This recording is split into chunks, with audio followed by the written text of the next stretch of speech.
y es cuando yo me brinco a trabajar con Opción Sónica. Ajá.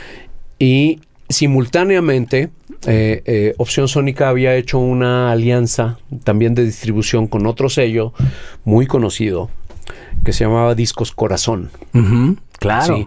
Entonces, bueno, yo entro y los dos sellos deciden hacer bueno, ya tenían una alianza, pero deciden pagar mi sueldo en partes iguales, y yo empiezo a representar estos dos sellos en Guadalajara. Entonces, aquí es cuando empiezo a tener contacto con otros artistas independientes. Me empieza a tocar hacer lanzamientos de bandas como Jorge Reyes, como Hocico, Los Acapulco, Salón Victoria, Lila Downs. Me tocó distribuir el primer disco de Lila Downs que se distribuía en México. El segundo, cuando todavía Lila nadie la conocía. O sea, yo recuerdo que todavía tú ibas a vender discos a las tiendas y llegabas con tu muestra, con el vendedor, ponías el disco, lo oía y decía, bueno, mándame 4, ¿no? ¿En serio? Y ¿El vendedor era el que decidía? Sí. O sea, se suponía entonces que tenía como cierto criterio musical y le dejaban, pues, esa claro, chamba. eran vendedores especializados. O sea, eran en ese tiempo ya estaba ya todo lo que daba Mix Up, ¿no? Ok. Si me estás hablando entonces ya 97, 98 por ahí. Ya creo que ya habíamos llegado al 2000. Es que te voy a decir por qué, mi querido Juan Carlos, porque me acuerdo de ti y me acuerdo de haber ido a casa de tus padres, me acuerdo de sus discos. Nosotros teníamos una banda que se llamaba, en el 96, 97, que se llamaba Razas Extintas. Siempre cuento de ella. Aquí en mi canal tengo música por si la quieren oír. Sí, me acuerdo de Razas Extintas, ¿cómo no? Y fuimos con algún disquito seguramente muy mal grabado. Y fuimos ahí a tu casa. Me acuerdo de haber visto eso de wow. O sea, yo nunca había visto tantos discos en mi vida así en persona o en cosa. No, o sea, y de ahí fue cuando te conocimos desde entonces. Que supongo que también eso te tocaba pues prácticamente todos los días. Estar recibiendo bandas y estar... Sí, porque en realidad la oficina de los sellos era mi casa. Que ahí estabas con tus padres todavía. Sí, o sea, yo recuerdo que entre las dos empresas compraron un fax que eran muy caros. Así. Y entonces yo desde la casa de mis padres, que era donde vivía, pues ya mandaba los pedidos por fax, ¿no? Adelantado a tu época, ya seas home office. Sí, exactamente. O sea, ya llegó la pandemia y no creas que a cambió mí tanto. Me traumatizó tanto, ¿no? Exacto, ya seas home office desde los 90s.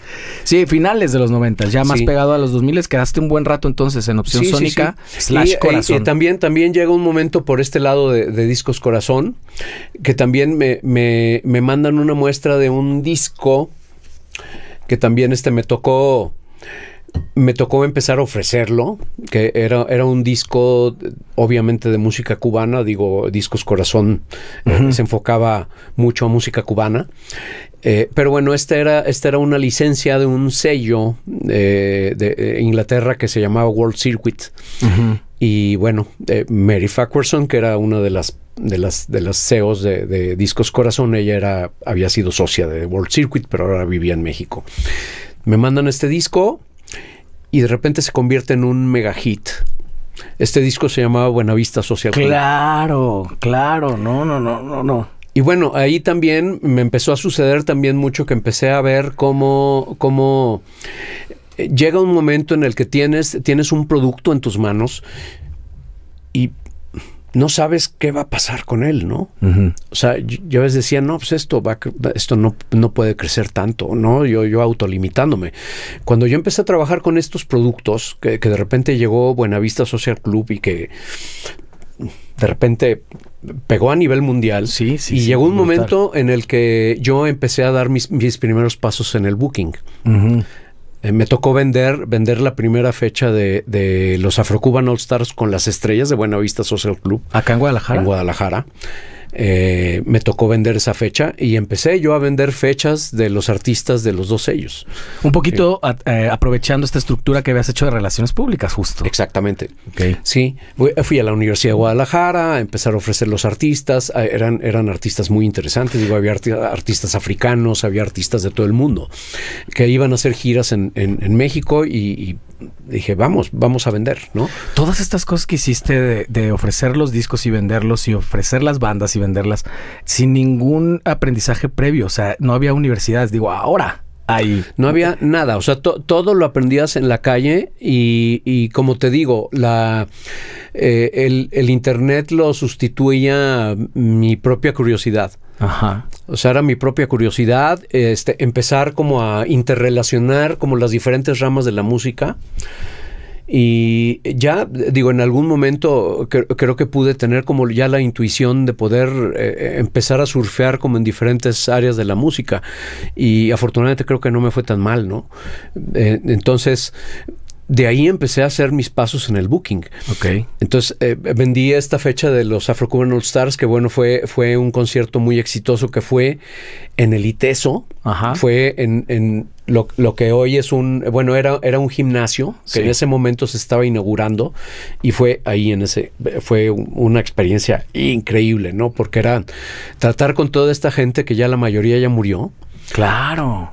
Ya la única que queda, creo que es Omar Portuondo y Elías Ochoa, que era de los chavos, ¿no? Ahorita tiene 70, creo. Ajá. Pero era de los chavos. Omar ya está muy grande, pero sigue haciendo giras impresionante, como si fuera chavita, ¿no? Qué grueso. Entonces ya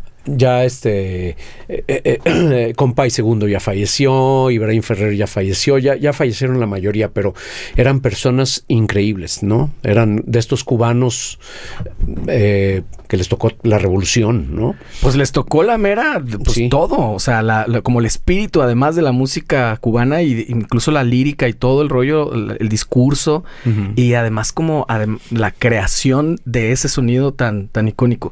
Sigues conservando esta cosa que me llamó mucho la atención que dijiste, de que nunca sabes hacia dónde se va a ir. No has llegado, supongo por lo que dijiste, al punto petulante de decir, yo sé claramente al escuchar un disco si va a funcionar o no.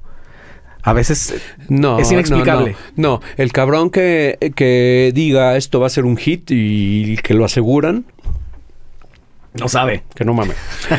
O sea, incluso tú puedes, yo creo que puedes de repente reconocer que algo tiene las características para funcionar, pero hay muchas cosas de las que depende. Ajá. O sea, dependen los canales de distribución, a veces de repente se atraviesa alguna situación social, cabrón, ¿no? Claro. Como pandemia, por ejemplo. Sí, y un disco que tiene todo para funcionar no funciona. O sea, incluso los sellos transnacionales que tienen como toda la infraestructura, todo el poder económico para cubrir cualquier imprevisto, digamos, en un lanzamiento, creo que incluso ellos también pueden ser víctimas de las circunstancias. O sea,